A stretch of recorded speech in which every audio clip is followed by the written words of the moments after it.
اور رو کے حضور فرمانے لگے، رو کے کہ اس قبر کے عذاب سے رب کی پناہ مانگو اور اس کے لیے تیاری کر لو، یہ بڑا سخت دن ہے۔ حضرت سعد بن معاذ رضی اللہ تعالیٰ عنہ کا جب جنازہ تھا، فرماتے ہم جا رہے تھے تو 5-6 قبریں تھیں، تو حضور نے فرمایا کن کی قبریں؟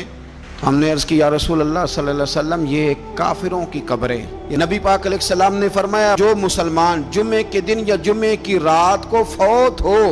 حدیث کے راوی حضرت ابو ہریرہ رضی اللہ تعالی عنہ، حضور صلی اللہ تعالی علیہ وسلم نے فرمایا جو شخص بیماری سے فوت ہوا، جو بندہ سورہ ملک پڑھتا ہے، سنن ترمذی میں حضرت ابن عباس سے روایت ہے کہ حضور صلی اللہ علیہ وسلم کے ایک صحابی نے ایک جگہ خیمہ لگایا تو وہاں سورہ ملک پڑھنے کی آواز آتی۔ سورہ ملک اتنی شاندار صورت ہے کہ نبی پاک صلی اللہ علیہ وسلم نے فرمایا یہ قیامت کے دن اللہ کی بارگاہ میں ناز سے جھگڑا کرے گی اور کہے گی اے اللہ یہاں تو میرے پڑھنے والے کو جنت عطا فرما یا مجھے قرآن پاک سے علیحدہ کر دے۔ اب عذاب قبر جو ہے، قبر کے اندر جو انسان کا عذاب ہے تو وہ بھی عالم برزخ کا عذاب ہے۔ میرے رسول کریم صلی اللہ تعالی علیہ وسلم نے کچھ چیزوں سے پناہ مانگی ہے، خود حضور نے، رسول کریم علیہ السلام نے پناہ مانگی۔ حضور فرمانے لگے اے اللہ مجھے کنجوسی سے، بخیلی سے پناہ عطا فرما، اور حضور نے باقاعدہ پناہ مانگی ہے کہ اے اللہ مجھے ارذل العمر ہونے سے پناہ میں رکھ، جب عمر اتنی زیادہ ہو جائے کہ وجود کے حصے کام کرنا چھوڑ جائے، اس سے پناہ مانگی۔ اور خود میرے نبی پاک علیہ السلام نے قبر کے عذاب سے پناہ مانگی۔ یہ تعلیم امت کے لیے کہ تم بھی پناہ مانگو عذاب قبر سے۔ قبر کا عذاب برحق ہے، قبر کے لیے تیاری کر کے رکھنا، اپنی قبر کو یاد رکھنا، مر جانے کو یاد رکھنا۔ حضرت سعد بن معاذ رضی اللہ تعالیٰ عنہ کا جب جنازہ تھا تو صحابہ کرام فرماتے ہیں کہ حضور نے نماز جنازہ کی امامت فرمائی تو قبر کے تیار ہونے میں کچھ دیر تھی، تو رسول کریم صلی اللہ علیہ وسلم زمین پر بیٹھ گئے اور ایک لکڑی سے حضور زمین کریدنے لگے۔ ہم وہ انتظار تھے کہ اللہ کے رسول صلی اللہ علیہ وسلم سر مبارک اٹھائیں، ہمیں کو نصیحت کریں۔ فرماتے حضور نے سر اقدس اٹھایا تو حضور کی آنکھوں میں آنسو تھے، اور رو کے حضور فرمانے لگے، رو کے کہ اس قبر کے عذاب سے رب کی پناہ مانگو اور اس کے لیے تیاری کر لو، یہ بڑا سخت دن ہے۔ رو کے حضور نے فرمایا، رو کے۔ آج تو لوگ مذاق بناتے ہیں، کچھ فقیر صوفی درویش کہلانے والے بھی، وہ کہتے ہیں جو مولوی بتا رہے ہیں نا قبر میں بچھو ہوں گے، سانپ ہوں گے، یہ تو مولوی اپنی قبر بتا رہا ہے، ہمارا اس سے کیا لینا دینا ہے۔ خدا سے ڈریں۔ وہ چیزیں جو احادیث مبارکہ میں آ گئیں، جس سے نبی پاک نے ہمیں ڈرایا، ہمیں سمجھایا، آپ اس تنبیہ کو، اس نصیحت کو آپ اس رنگ میں لیں گے کہ مذاق بنایا جائے گا دین کا، بجائے اس کے کہ اس سے ڈرا جائے۔ حضرت سیدنا براء بن عازب رضی اللہ تعالیٰ عنہ ارشاد فرماتے ہیں کہ میں نے نبی پاک صلی اللہ تعالیٰ علیہ وآلہ وسلم سے خود اس بات کو سنا ہے، خود رسول کریم صلی اللہ علیہ وسلم نے فرمایا۔ حضرت زید بن ثابت رضی اللہ تعالیٰ عنہ بھی اس بات کے راوی ہیں، فرماتے ہم جا رہے تھے تو 5-6 قبریں تھیں، تو حضور نے فرمایا کن کی قبریں؟ ہم نے عرض کی یا رسول اللہ صلی اللہ علیہ وسلم یہ کافروں کی قبریں۔ یہ صحیح مسلم میں حدیث موجود ہے، کفار کی قبریں۔ تو اللہ کے رسول صلی اللہ علیہ وسلم فرمانے لگے، ذرا حدیث کے لفظوں پہ غور کرنا، حضور فرمانے لگے اگر مجھے ڈر نہ ہوتا کہ تم اپنے مردوں کو دفن کرنا چھوڑ دو گے، اگر مجھے اس بات کا ڈر نہ ہوتا کہ تم اپنے لوگوں کو، مرنے والوں کو قبروں میں دفن کرنا چھوڑ دو گے، اگر یہ مجھے ڈر نہ ہوتا تو میں سناتا کہ قبر کے اندر کس طرح عذاب ہوتا ہے، تمہیں دنیا میں رہ کے میں سناتا، پر ڈر ہے کہ کہیں تم اپنے مرنے والوں کو قبروں میں دفن کرنا چھوڑ ہی نہ دو، اس لیے میں تمہیں یہ بات نہیں بتاتا۔ اور میرے رسول کریم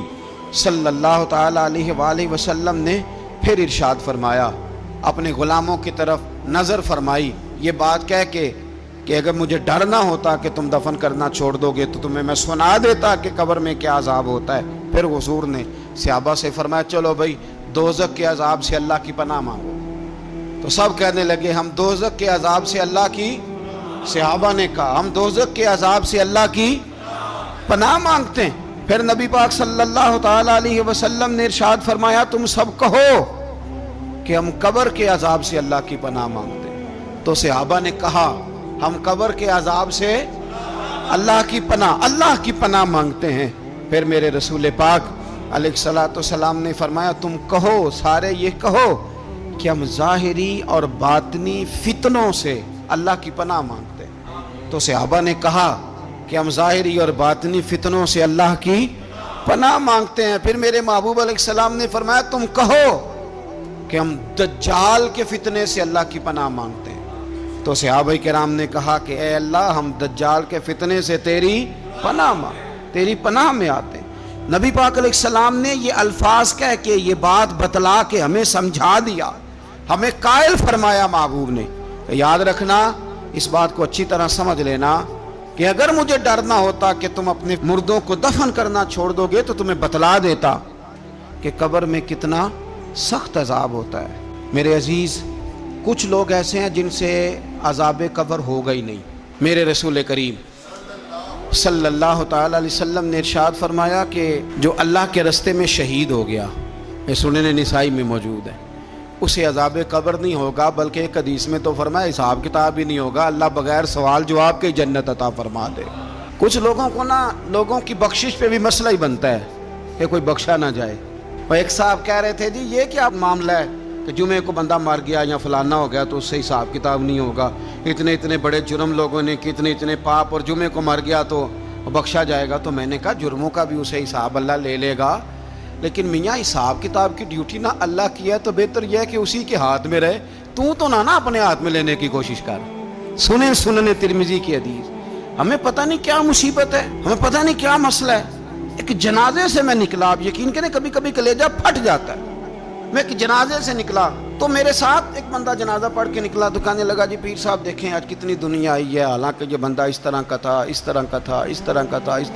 میں نے اسے کہا یار تجھے تو فکر ہی لگ گئی ہے کہیں جنت میں چلا ہی نہ جائے، تو اس طرح کرنا جنت کے دروازے کے سامنے کھڑے ہو جانا ڈنڈا لے کے کہ میں نے نہیں جانے دینا۔ شرم آنی چاہیے ہمیں۔ اللہ فرماتے ہیں جنت اتنی چوڑی ہے جتنے زمین و آسمان، اس کی چوڑائی زمین اور آسمان کے برابر ہے، تو ہم تو اپنے علاوہ کسی کو جانے نہیں دینا چاہتے جنت میں۔ اور بس کریں، جنت خدا کا فضل ہے، اور اللہ فرماتے ہیں میرا فضل میں جسے چاہتا ہوں عطا کرتا ہوں۔ یہ سنن ترمذی کی حدیث، اور اس کے راوی حضرت عبداللہ ابن عمر رضی اللہ تعالیٰ عنہ، نبی پاک علیہ السلام نے فرمایا جو مسلمان جمعے کے دن یا جمعے کی رات کو فوت ہو اس کو اللہ تعالیٰ قبر کی آزمائش سے محفوظ رکھتا ہے۔ جو جمعے کی رات فوت ہو جائے یا جمعے والے، یعنی جمعے رات اور جمعے کی درمیانی رات چلا جائے یا جمعے والے، تو اللہ اسے عذاب قبر سے، تو میرے عزیز جو بندہ شہید ہو اس سے عذاب قبر نہیں ہوتا، جو آدمی جمعے کے دن یا جمعے کی رات چلا جائے اسے بھی عذاب قبر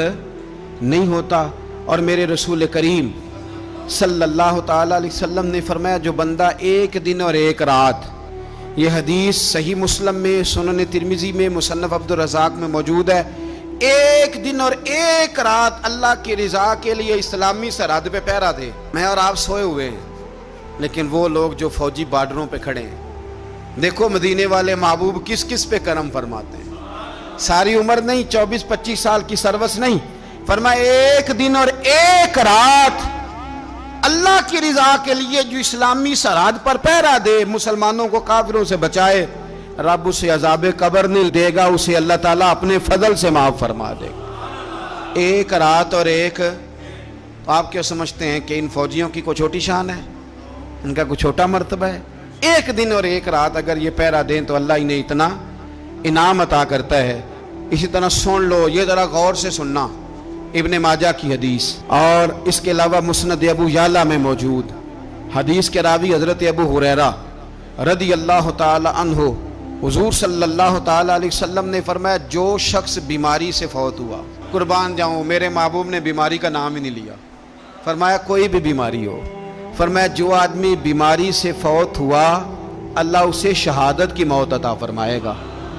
اور وہ عذاب قبر سے اور قبر کے امتحان سے بھی محفوظ رہے گا، اور حضور فرماتے ہیں اس کو صبح اور شام جنت کے باغوں میں سے رزق دیا جائے گا۔ جو کسی بھی بیماری سے مرا، یہ لوگ بیماری سے مر رہے ہیں تو لوگوں نے اچھوت سمجھ رہے ہیں، اچھوت، یہ اچھوت نہیں ہے، اس لیے کہ لوارث نہیں، یہ خدا رسول کے ماننے والے ہیں،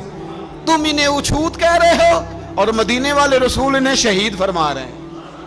حضور نے فرمایا جو بیماری سے مرے شہید ہے، وہ قبر کے عذاب سے محفوظ رہے گا اور جنت کے باغوں میں سے اللہ رزق دے گا۔ لوگ کہتے ہیں دیکھو جی بڑا تانگ ہو کے دنیا سے گیا ہے، تو اس بندے کو بھی عذاب قبر نہیں ہوتا۔ اسی طرح جو بندہ سورہ ملک پڑھتا ہے، سنن ترمذی میں حضرت ابن عباس سے روایت ہے کہ حضور صلی اللہ علیہ وسلم کے ایک صحابی نے ایک جگہ خیمہ لگایا تو وہاں سورہ ملک پڑھنے کی آواز آتی، کوئی بندہ پڑھنے والا نظر نہیں آتا تھا۔ جب حضور کی بارگاہ میں عرض کیا تو فرمایا وہاں قبر تھی اور قبر کے اندر بیٹھ کے میرا صحابی سورہ ملک کی تلاوت کر رہا۔ اگر ہمیں خسرہ نمبر یاد ہو جاتا ہے نا اپنی جگہ کا، اور ہمیں پتہ ہوتا ہے کہ میرے والا حصہ کتنے کروڑ کا ہے، اگر ساری کہانیاں ہمیں یاد ہوتی ہیں تو سورہ ملک بھی ہمیں یاد ہو سکتی ہے۔ موبائل پہ اس کو ریکارڈ کر لیں، پھر اس کو سنیں کبھی بھی سورہ ملک میں۔ اور ہمارے سلسلہ عالیہ میں تو سورہ ملک وظیفہ ہے۔ ہمارے الوظیفۃ الکریمہ میں اعلیٰ حضرت نے لکھا ہے کہ رات کو سورہ ملک اور سورہ یاسین کے بغیر سونا نہیں۔ سورہ ملک اتنی شاندار صورت ہے کہ نبی پاک صلی اللہ علیہ وسلم نے فرمایا یہ قیامت کے دن اللہ کی بارگاہ میں ناز سے جھگڑا کرے گی اور کہے گی اے اللہ یا تو میرے پڑھنے والے کو جنت عطا فرما یا مجھے قرآن پاک سے علیحدہ کر دے۔ میرے رسول کریم علیہ السلام نے مومن کی قبر کا حال بھی بتایا۔ سنن ترمذی میں صحیح ابن حبان میں حضرت ابو ہریرہ رضی اللہ تعالیٰ عنہ بیان کرتے ہیں کہ حضور صلی اللہ علیہ وسلم نے فرمایا جب میت کو قبر میں رکھا جاتا ہے تو اس کے پاس سیاہ رنگ والے اور نیلی آنکھوں والے دو فرشتے آتے ہیں اور اس کو اٹھا کے بٹھاتے ہیں۔ باقی حدیثوں میں 3 ہی سوال ہیں، لیکن اس حدیث میں حضور نے فرمایا انہوں نے بس میرے بارے میں ہی پوچھنا ہے، اٹھا کے بس میرے بارے میں صرف یہ پوچھنا ہے بتا مدینے والے محبوب کے بارے میں دنیا میں کیا کہا کرتا تھا۔ تو اعلیٰ حضرت بریلوی تو کہتے ہیں میں نے تو کہہ دینا ہے سرور کہوں کہ مالک و مولا کہوں تجھے، باغ خلیل کا گل زیبا کہوں تجھے، تیرے تو وصف عید تناہی سے ہیں بری، حیران ہوں میرے شاہ میں کیا کیا کہوں تجھے، لیکن رضا نے ختم سخن اس پہ کر دیا، خالق کا بندہ خلق کا آقا کہوں تجھے۔ اور پیر میر علی شاہ صاحب کہتے ہیں میں نے وہاں یہ کہنا ہے کہ مکھ چند بدر شاہ شانی ہے تے متھ چمک دی لاٹ نورانی ہے، کالی زلف تے اکھ مستانی ہے، مخمور اکھی ہیں مد بھریاں، سبحان اللہ ماں اجمل کا ماں اکمل کا ماں احسن کا تے کتھے میرے علی کتھے تیری ثنا، مشتاق اکھیں کتھے جاڑی۔ تو نبی پاک علیہ السلام فرماتے ہیں میرے بارے میں پوچھیں گے، میرے بارے میں۔ ویسے بھی ایک سوال لازمی ہوتا ہے نا، یہ والا سوال لازمی ہے، من ربو کا پوچھ کے نا تو جنت جہنم کا فیصلہ نہیں، ماں دینوں کا پوچھ کے جنت جہنم کا فیصلہ۔ ہاں بات اگر ختم ہونی ہے تو مدینے والے کے سوال پہ ختم ہونی، اس لیے کھل کے نعتیں پڑھا کرو، راج کے درود پڑھا کرو، یہ بات یاد رکھیں، یہ فیصلہ حضور کی ذات پہ ختم ہونا ہے۔ وہ شکایتیں کرتے ہیں نا لوگ آ کے، تو ایک بچی کو ہمارے ہاں داخل کرانے کے لیے ایک صاحب لے کے آئے تو کہنے لگے بڑا عرصہ اسے فلانے مدرسے میں داخل کرایا، سوائے نعتوں کے کچھ بھی نہیں سیکھا اس نے۔ تو میں انہوں آکھیا چاچا جی جڑی اصل کام سی وہ تو سیکھ گئی نا تہاڈی بچی، قرآن و سنت بھی حضور کی نعت ہی ہے، لیکن آپ کو پتہ ہے کہ بات ختم مدینے والے کی نعت پہ ہی ہوتی ہے، حضور کا پیار اصل ہے۔ تو حضور فرماتے ہیں میرے بارے میں پوچھا جائے گا، وہ کہے گا کہ ان کے بارے میں کیا پوچھتے ہو، اشہد ان لا الہ الا اللہ واشہد ان محمدن عبدہ ورسولہ۔ تو فرماتے ہیں پھر اسے نا ایک طرف کھڑکی کھولی جائے گی تو جہنم کا دروازہ دکھایا جائے گا اور اسے کہا جائے گا اگر تو سوالوں کے صحیح جواب نہ دیتا تو دوزخ میں جاتا، لیکن اب تو نے صحیح جواب دیے ہیں۔ تو حضور فرماتے ہیں اس کی قبر 70 گز چوڑی اور 70 گز لمبی کر دی جائے گی۔ مسجد میں اسی والے حال میں جگہ مل جائے تو بندہ بڑا سکھی رہتا ہے، اور صبح جائے بینک اور پہلی لائن میں موقع مل جائے تو بندہ بڑا سکھی رہتا ہے کہ میرا جاتے ہی کام ہو گیا۔ او خدا کے بندے، قبر بندے کی قبر، مکان اچھی سوسائٹی میں اچھا خستہ اور سستا مل جائے تو بندہ کہتا ہے کہ سودا بڑا بارے لب گیا، بھائی بڑا کمال ہو گیا، مزہ نہیں آ گیا۔ قبر 70 گز لمبی اور 70 گز چوڑی،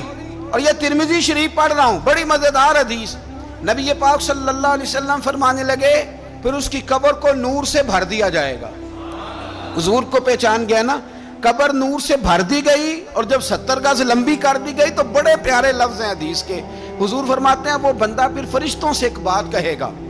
عربی میں بھی ہے، اردو میں بھی ہے، پر میرا دل کرتا ہے پنجابی میں بتاؤں۔ وہ نا فرشتوں سے وہ بندہ کہتا ہے جب قبر ہو گئی نا 70 گز لمبی 70 گز چوڑی اور نور سے بھر گئی، قربان جائیں، حضور فرماتے ہیں وہ مردہ وہ جو قبر میں پہنچا ہے، جب اس کی قبر کو یہ شان ملتی ہے تو فرشتوں سے پتہ کیا کہتا ہے؟ کہتا ہے میں گھر نہ دسا وہاں جا کے، یہ ذرا گھر نہ بتاؤں دوڑ کے،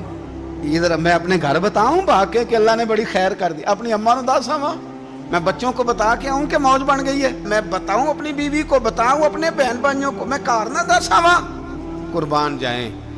میرے رسول کریم فرماتے ہیں فرشتے اس سے کہتے ہیں نہیں تو کسی کو نہ بتا، نم کا نومت العروس، تو اس طرح سو جا جس طرح پہلی رات کی دلہن سویا کرتی، وہ بڑے چاؤں میں سوتی ہے، وہ بڑے پریم میں سوتی ہے، نئی زندگی کا آغاز ہوتا ہے تو سوتی ہے، اور فرشتے کہتے ہیں اب تجھے وہی آ کے جگائے گا جو تیرے اہل میں تجھے سب سے زیادہ محبوب ہوگا، جو تجھے سب سے زیادہ محبوب ہوگا۔ میرا تو ایمان ہے کہ ہمیں تو قبر سے آ کے جگائیں گے بھی مدینے والے رسول، کہیں گے آؤ غلاموں چلیں، آؤ غلاموں۔ اور وہ کشمیر کے رومی وقت نے میاں صاحب نے کہا تھا بعد مرن دے قبر میری تے میرے اپیرا جے کر پامے پھیرا۔ آپ حسن دیکھیں کلام کا اور انداز دیکھیں، بعد مرن دے قبر میری تے میرے اپیرا جے کر پامے پھیرا، تے قبر دے وچوں ہڈیاں اٹھ کے مجرا کر سن تیرا۔ ایک دفعہ آ تو صحیح، میں لوگوں کو وجد کر کے دکھاؤں گا کہ دیکھو نا وہ آج آئے ہیں، وہ آئے ہیں میرے مزار پہ، آج دیکھو ذرا رنگ تو دیکھو کس طرح نرالا اور انوکھا ہو گیا، وہ خود آئے ہیں۔ مومن کی قبر جنت کا باغ بنے گی، اسے نوازا جائے گا، اسے دیا جائے گا، اسے عطا کیا جائے گا۔